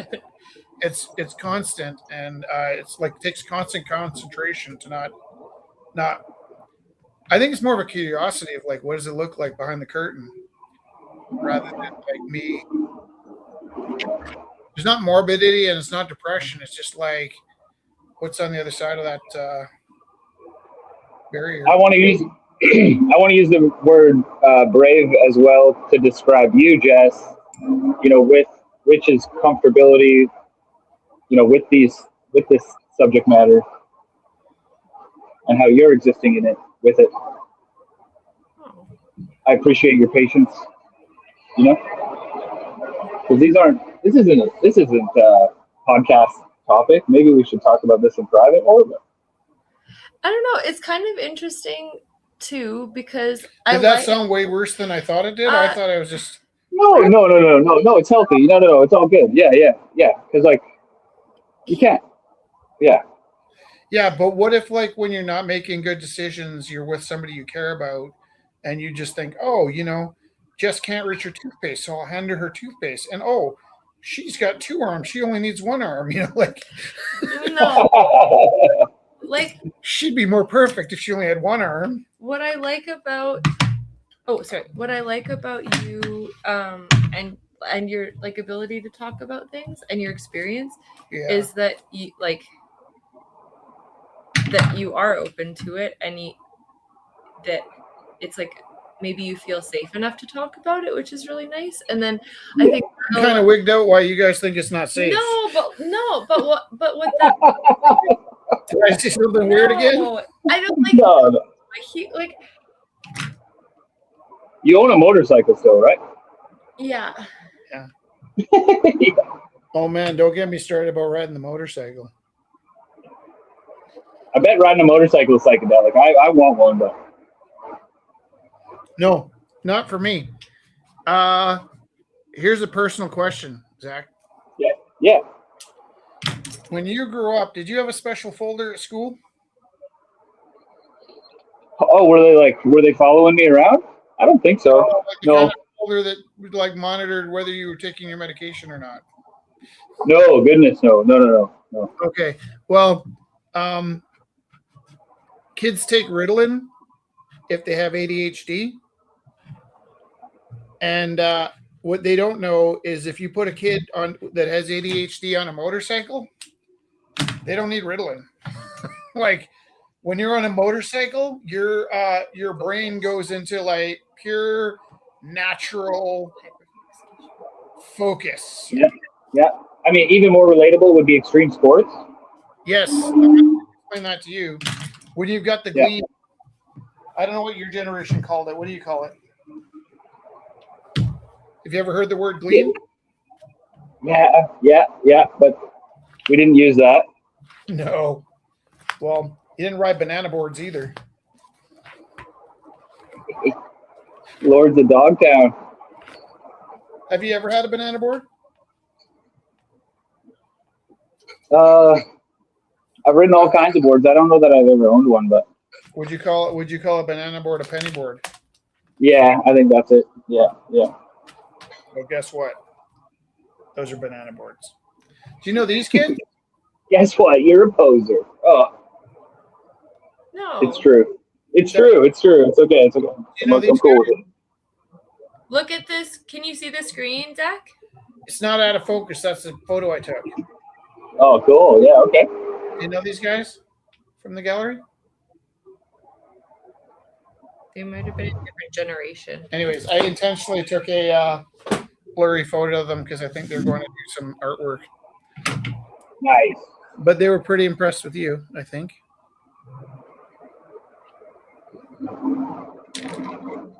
I just keep it 100. Think nothing of it.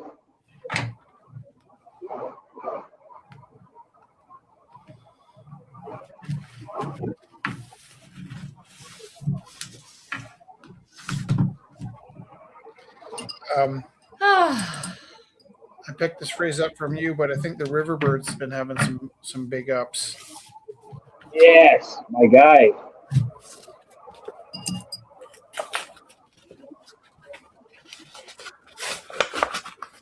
I've been doing a ton of tags. I've been tagging all over town. It's cool. I've been spending a lot of time downtown. So Yes. causes a little paranoia. You know, you get a little, I you think get a little side effects. something happened. You went underwater. Oh, good. I hope that wasn't on record. Anyway. No, the microphone. A car went by or something. Oh yeah. Do you know Yeah, Jason? perfect. That's Yeah. perfect. Can you hear me? I don't know. Zach, do you know who Jason Lee, the actor, is? Oh, he's got headphones on. Oh yeah. VSC. Yeah. Did you know he used to be a professional skateboarder? Oh yeah. Oh yeah. Yeah. Sold a lot of his apparel. Yeah. We are the superlative conspiracy. I think VSC. I have no idea. That's cool. He's fashionable.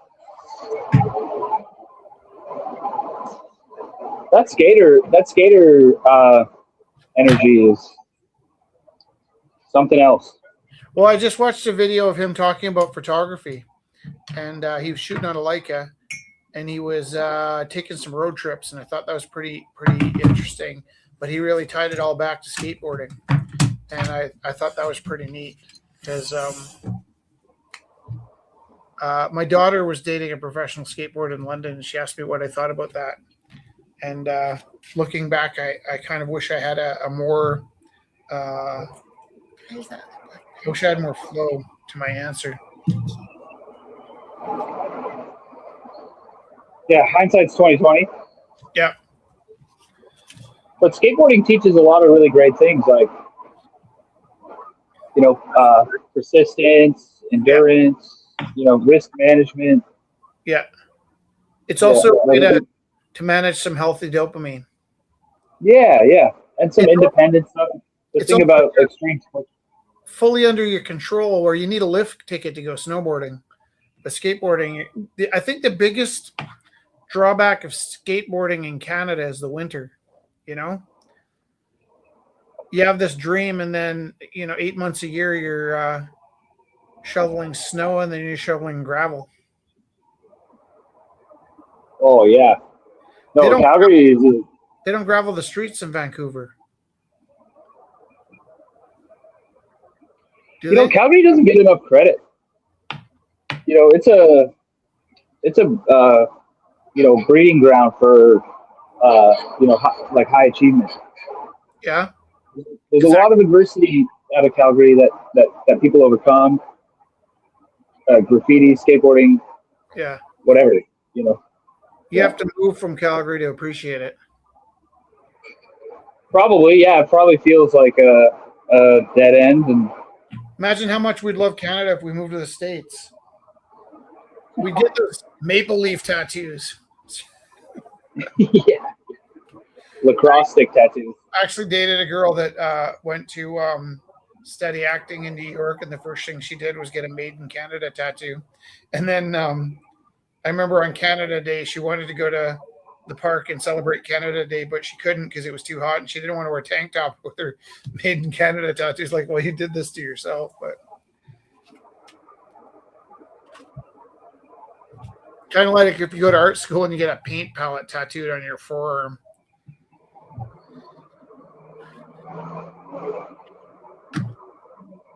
If you go to culinary school, you get a whisk tattoo.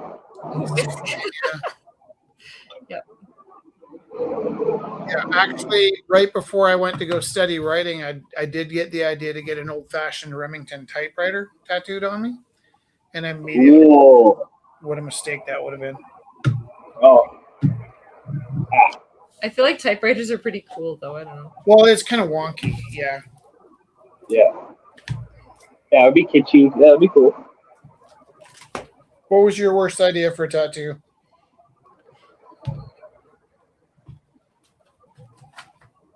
I don't know. I want a broom. Pretty bad.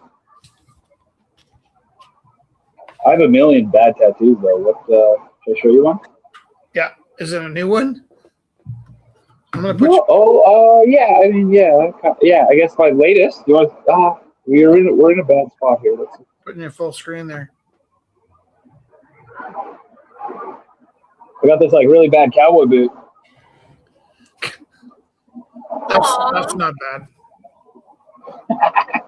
That's not bad at all. I got this Western theme going. I got a really bad cowboy hat. I got. Like you lived anywhere but Calgary, you could wear a hat. You know. Like I thought Jess would look cute in a pair of like red cowboy boots, but anywhere but here. It's like I have a gorilla. I have a gorilla suit, but I hate to dress up for Halloween. I don't mind getting out on a Wednesday night and walking around in my gorilla suit, but I don't like doing what I'm supposed to.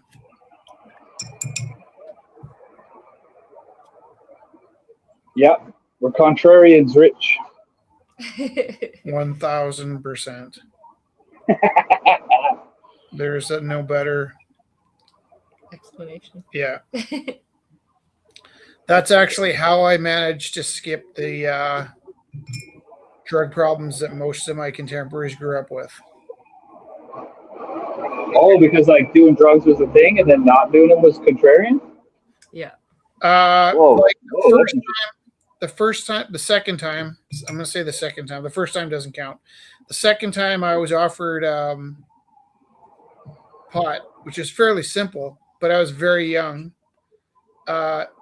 Unfortunately, the kid that was like, here's the funny thing. Let me just say this about pot. I'm putting myself on screen. In what universe, Zach, if you and I were hungry, let's say we went on a long walk and we're both starving, okay? Yeah. If I bought myself a sandwich on a day that we were starving, okay, and I offered you half of my sandwich and you said no thanks, would I get mad at you for not eating half my sandwich if I'm starving? I mean, you shouldn't, but out of politeness, but I would never throw our friendship under the bus because you wouldn't eat sandwich with me, right? Right. If I'm a kid and you and I walk into 7-Eleven and I got money and you don't got money, I'm buying 2 chocolate bars and I'm mocking that you don't have a chocolate bar. I'm like, you don't got no chocolate bar. And then you're like, can I have a bite of your chocolate? And I'm like, yeah, if you take off your pants and run around the block 3 times, if you go kiss that dog, like you're making up, like you're going to torture your friends with the chocolate bars, right? By the way, it sounded way worse when I said it than what I was envisioning. But I'm not going to give up our friendship and threaten you if you won't eat one of my chocolate bars, right? Right. Yeah. Those sound completely unusual.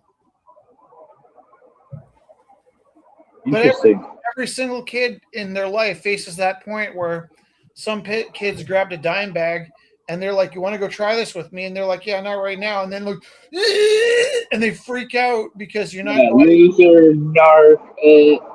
Right. So you got to ask yourself, what is it about that you're going to pay for it and pummel your friend for not smoking half your pot versus being totally willing to eat both chocolate bars and mocking your friend over it? There's a gap there, right? And then if you're long enough thinking about it, my theory is, this is my theory, when kids are young and they're trying out shit that their parents told them not to try, they're afraid to do it by themselves, and they're willing to buy enough for them and their friends to try it out. And they're thinking, if I'm going to swing off this edge, my best friend has to swing with me. They can't just try it on their own and offer it. Nobody ever just said, hey, you want to smoke some pot? And you're like, no, thanks. And they're like, oh, okay, maybe later. If somebody said that to me right now, I'd be cleaning out a dumpster if I was alive, right? But that's not the way it happened. They're like, we're going to go try pot. And I was like, I don't know if today's the day. And then the pressure started. And my response to the pressure might have been violence, sarcasm. I went home and I opened the fridge and I pulled skim milk out of the fridge for the first time in my life.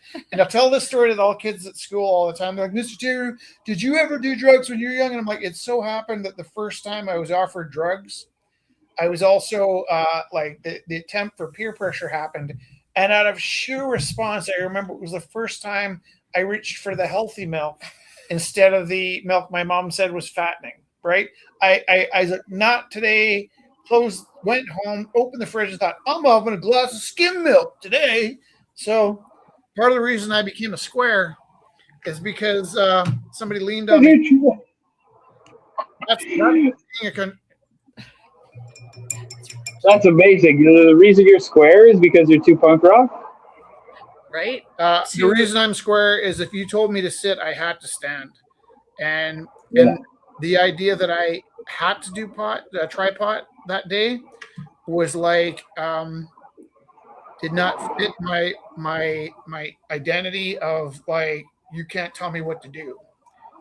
And it's just lucky that one of my friends tried to bully me into smoking pot before my parents told me not to do it. Because 100% it would have gone the other way if it was presented to me. It had nothing to do with being noble or well behaved or any of that. I fucking hated being told what to do. And so I had milk. Yeah, hell yeah. I'm so Just glad. a quick disclaimer: don't do anything illicit alone. Let's just Alone? put that out there. Yeah, don't do it alone. Don't do anything. Don't do anything you've never done alone. Don't. I do all that stuff alone. No, but All the stupid. But you're a day. Yeah, you're a seasoned vet. All the stupid things I do by myself when no one's looking. That's how I knew it was time to quit drinking. Right? but you I'm having also these Right. conversations about what's the difference between getting hammered at 6 a.m. and 7 p.m. What's that? Explain that to me.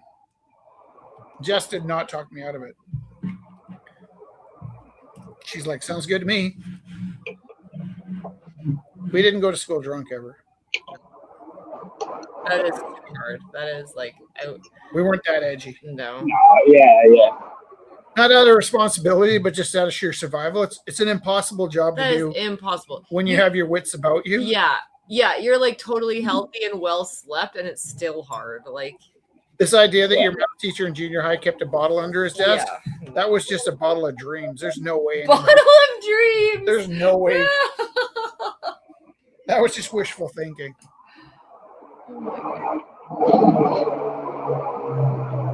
If there wasn't a homicide, I guarantee you Mr. Soggs was sober.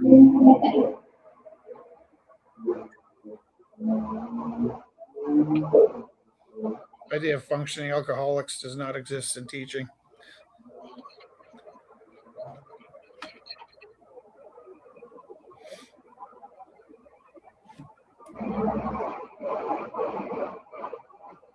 Yeah, no, I'd arrive hungover, but rarely working under the influence. You can't perform. That's not the way. It's not the way. There was this one time. Yeah. Well, no, but Canadian culture is drunk, and the liquid lunch exists. Some barley sandwiches. I 10,000% don't distinguish between alcohol and any other kind of drug. And they just recently. Yeah. I think people are trying to be edgy when they act like coffee's a drug. It's not. It might be a bit of a diuretic, but it's not like the other drugs. And I don't know if I told you this.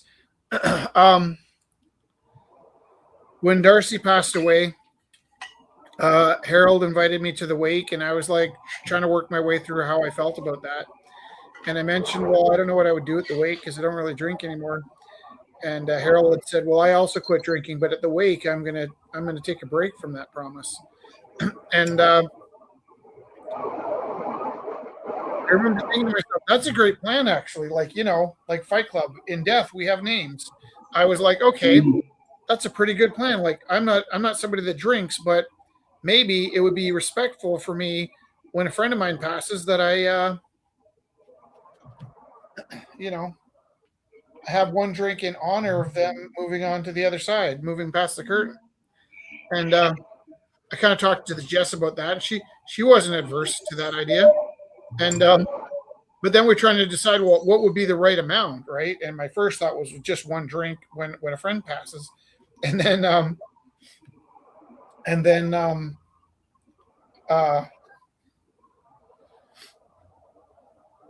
thought, well, if it's if it's something as huge as a friend of mine passing, maybe one drink it doesn't really do it. And once you actually measure it, one drink's really the bottom of the glass is just wet. So maybe it'd make more sense if I had like a triple, right? Like I'll have one triple drink to represent. And then I thought, well, I could just go to a pub so I don't end up with a bottle in my house.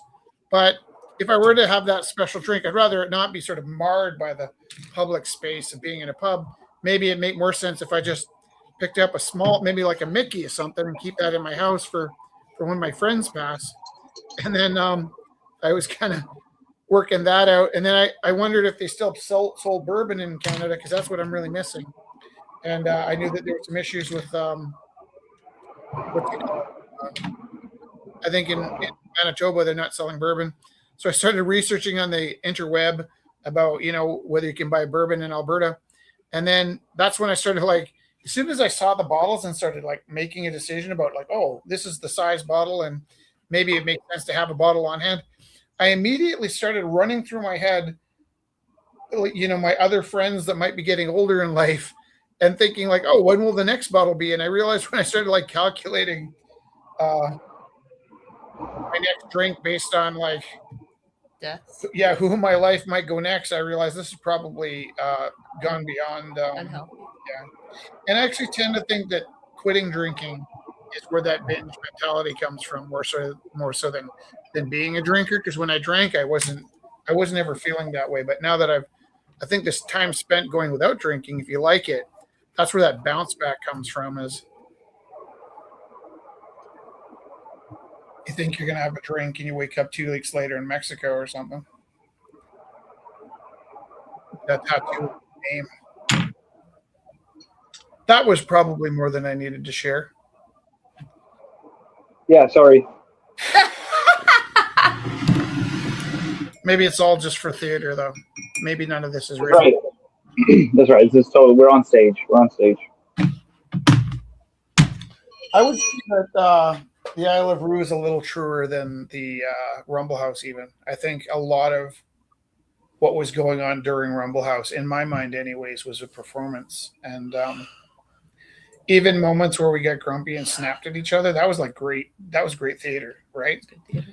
And there was moments where like, friendships were made and broken over like comments that may have been misunderstood or may have been intentional. And I always chalked that up while after the Rumble was over. I thought, well, that was just us kind of putting on a performance. And then sometimes those people didn't come back. It's like maybe it was more real for them than us. But maybe what we're doing here ends up getting to the core of reality a little closer. Look at this. Look at this painting. Well, I wasn't really thinking too much.